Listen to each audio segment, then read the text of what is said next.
Hi everyone, it's me, Tim. Today I want to talk about the credits problem, part 2. This came from a comment or a question on my channel from Oman TFE, tetrafluoroethylene?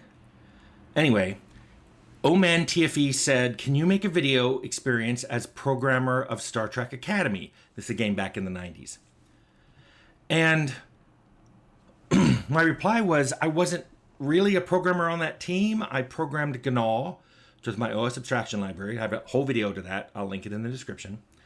And I said my programming was on that, even though they did come back and ask me for some new features to add to it. And I did, and it sped up their development time. They put my name in the credits. But I wasn't really part of the development team.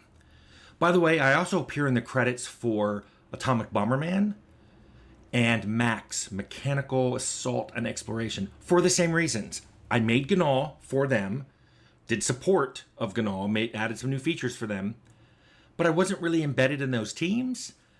I wrote code for those games, and those games had faster development time because of it. So yeah, I should be in the credits, but I wasn't embedded in their team. I can't really ask questions about their development, or especially the design, because I wasn't there. So I can't answer those questions. But more importantly, I shouldn't answer those questions. But there are people who do. And that's the credits problem, part 2. So in my first video about the credits problem, I explained how hard it is to give credit to people. I mean, I think one of the examples I gave was from Fallout and the companions. This was in the original design doc, from the original designer, and we had talked about it as a team and decided not to do it. We were going to make it a solo play. The player's solo and does everything by themselves. And we decided on that. Later, that designer had left Interplay, and a scripter and an artist really wanted companions, and they figured out a way of mostly doing it with scripts. It had issues. It was very rickety. It was hard to get them to do things like attack. So even though I didn't want to, and even though I didn't have time to, and even though my plate was already not just full but overflowing, I stepped in and I hooked up companions to the AI system and got some extra stuff working. My question there is not whether we should have done all that, but who gets credited for companions? If someone asks me later, hey Tim, who do I credit for companions being in the game? I love Ian. I don't know. Should it be the original designer? Or should it not be because we all agreed not to do it? Should it be the script and the artist who figured out how to do it? I don't know. Their way of doing it we wouldn't have a ship with that. Should it be me who made it shippable, but created a ton of AI issues because I hooked in an AI that was never intended to be working on the player side? I don't know. And then when people go, well, how much did each person contribute? Who knows? That was almost 30 years ago. Even with my notes, I don't know. And I don't even know how to answer. So it's a very simple question, and it's very difficult to answer it.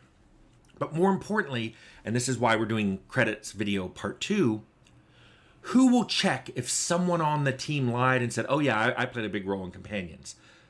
I mean, if they're not on my notes, does that mean they didn't do it? And I'm just not, because maybe I don't remember it and I didn't write it down. I know I've mentioned before about my notes. I was talking with 2 people from Interplay about some event that happened, and we all had a different recollection. And I said, I'm going to go home and check my notes. I did, and guess what? All 3 of us were wrong. One of us remembered the wrong people. One of them remembered it happening in a completely different year, and another one of us remembered the events happening in a different order. We were all wrong. In fact, I found an email chain between the 3 of us talking about it. And one of them said, I don't even remember writing this email. I'm like, well, you did. And that's a perfect example of why people can misremember years later. And that's okay. But occasionally people, because they know memories are faulty and there aren't documentation, misconstrue. In other words, years or decades after a game ships, people will have it in their resume because they're listed in the credits, and they will tend to embellish their input, embellish their contribution. Are they doing it consciously? I think some of them are. Some of them are just doing it unconsciously. They may remember being at a meeting Oh yeah, I was at the meeting about companions. Yeah, you were at the meeting where we had already done all the stuff about companions. We're announcing that companions were back in the game. It had nothing to do with you. You just were physically present when we talked about it. But then there are other people who they know they didn't do these things, but it's great to attach yourself to something. This is why when I do job interviews, when I'm interviewing someone, I ask them, what games did you work on?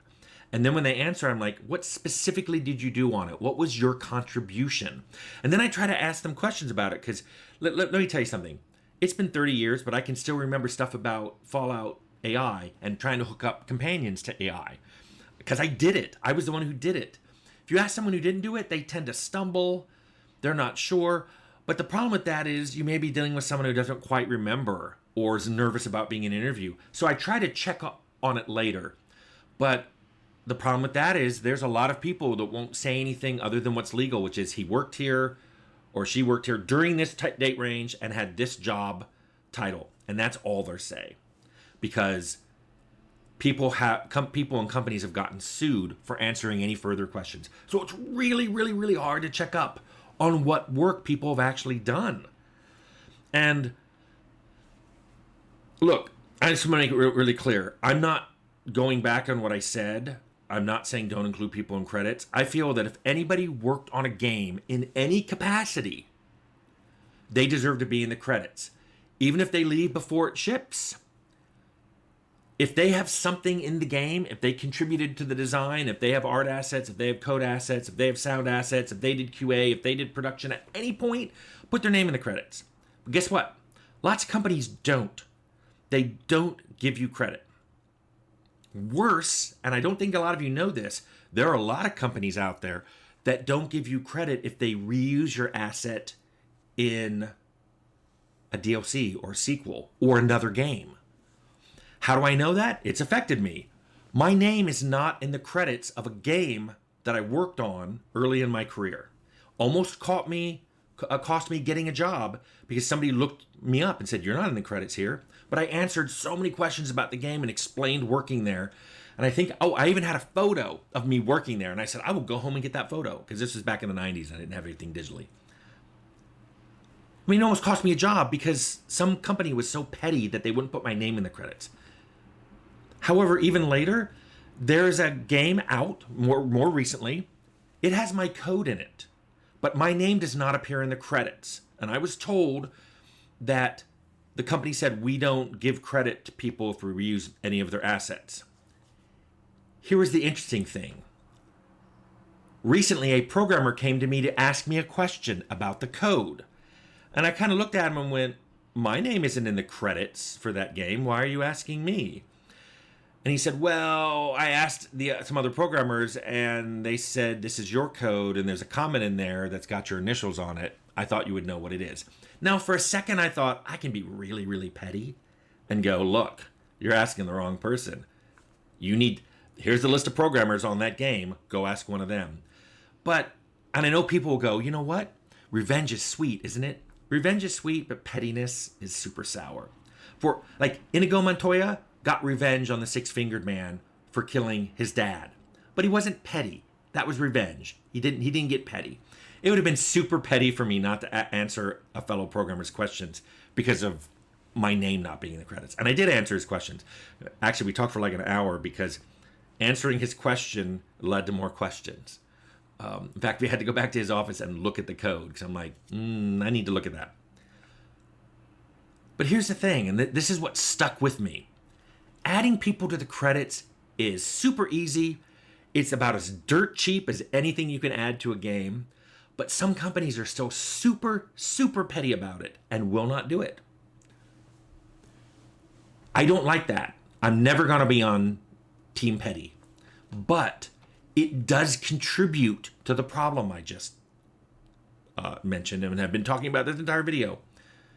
Once you add someone to credits, this opens up the door for them to exaggerate and lie about their contribution to that game later.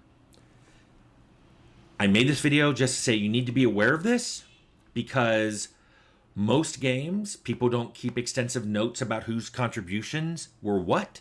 So even a month after it ships, people probably can't answer exactly who did what. Make that 5 years, 10 years, 30 years, no one can answer that question. And it becomes more and more common that people kind of build up what their contribution was to a game. If you're in charge of hiring, please be aware of this. And again, I don't think people should not get their name on the credits. If they contributed, their name should be in the credits.